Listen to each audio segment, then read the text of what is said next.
In this series of questions, we'll simplify these following expressions using index laws. The first thing to note is that we tried to reduce the base of these expressions down as small as possible, and this will help us simplify them. So we have 25, which can be written as 5 squared. And we raise that to a half power. And then we know that 2 times a half is 1. So 5 power 1 equals 5. In question B, we have 125. And we know 125 can be written as 5 cubed. And we raise that to a third power. And then now we'll multiply those two numbers. So 3 times a third is 1. So again, 5 power 1 will equal 5. In question C, we have 32. And we note that this number here is 5. So what we tried to do is raise 32 to 2 to a power, which will enable us to cancel the 5. And 32, we know, is 2 power 5. Raise that to minus 1/5. And you can see now that 5 and 1/5 will cancel to be 2 power negative 1, which can be written as a half. In question D, 36, we can write as 6 squared. Raise that to minus 3/2. In this case, the 2 and 2 will cancel here. So we'll get 6 to power negative 3, which can be written as 1/6 cubed, or you can write as a fraction, 1/216. In question E, we have 64 and 125, and we raise that to 2/3. So 64 can be written as 4 cubed. 125 can be written as 5 cubed. And we'll raise that to 2/3. So the next step is multiply out the powers. 3 times 2/3 will be 2. So this will give us 4 squared. 3 times 2/3 will be equal to 2. So that's 5 squared. And we can see that's going to be 16/25. In question F, we take the same approach. We try to reduce our bases down as small as possible.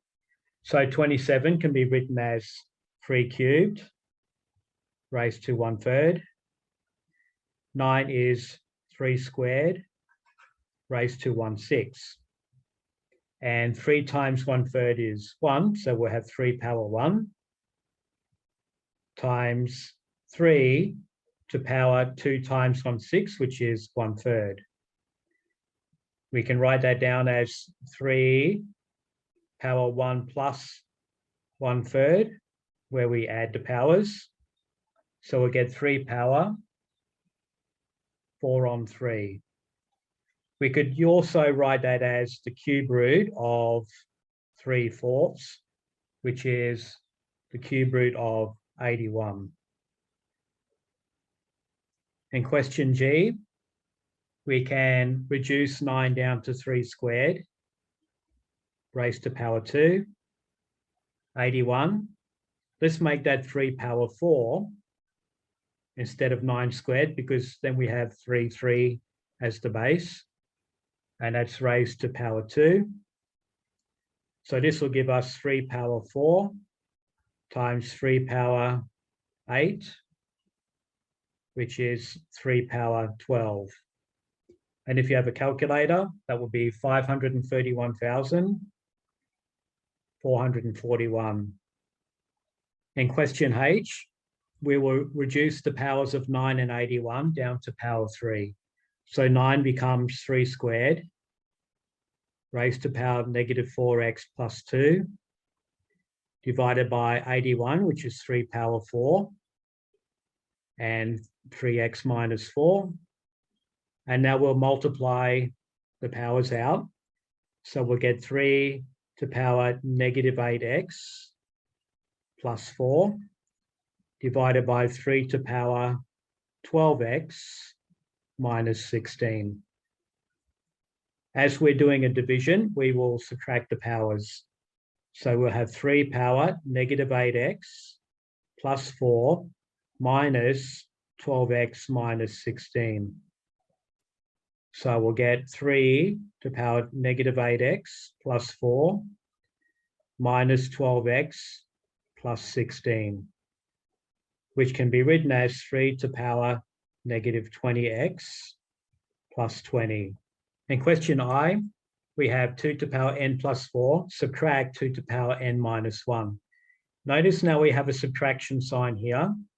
If you see a subtraction sign or an addition sign, we should consider factoring as our method to simplify the problem. So let's change 2 to the power n plus 4 to 2 to the power n times 2 to the power 4. Subtract 2 to the power n minus 1 is 2 to the power n, multiplied 2 to the power negative 1. And by observation, you will see that we have 2 to the power n in both parts of the question. This will be our common factor. So 2 to the power n, bracket 2 to the power 4, which is 16. 2 to the power negative 1 is a half. So you're going to get 15.5 times 2 to the power n.